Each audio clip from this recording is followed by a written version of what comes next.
ಜಾತಿಯ ಸರ್ಟಿಫಿಕೇಟ್ ಅನ್ನು ಕೊಡಬೇಕು ಅಂತ ಹೇಳಿ ಸಾಮೂಹಿಕವಾದಂತಹ ಧರಣಿಯನ್ನ ನಿರಂತರ ಹಲವಾರು ದಿವಸಗಳಿಂದ ಮಾಡ್ತಾ ಇದ್ದಾರೆ. ಅವರ ಭಾವನೆಗಳನ್ನ ಕೇಳಲಿಕ್ಕೆ ಇವತ್ತು ಅವರ ಪ್ರಮುಖರ ಸಭೆಯನ್ನ ನಾನು ಪ್ರವಾಸಿ ಮಂದಿರದಲ್ಲಿ ಕರೆದೆ.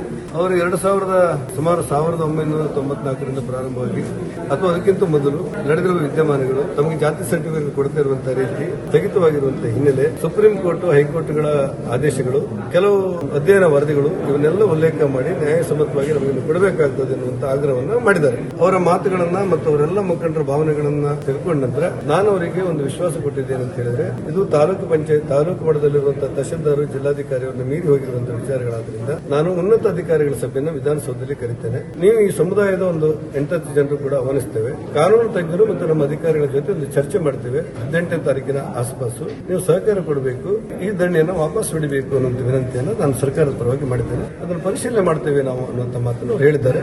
ನನಗನ್ಸುತ್ತೆ ಈ ದಂಡೆಗಳನ್ನು ಮುಗಿಸ್ತಾರೆ ಮತ್ತು ನಾನು ಕರೆದಂತ ಮಾತುಕತೆಗೆ ಬರ್ತಾರೆ.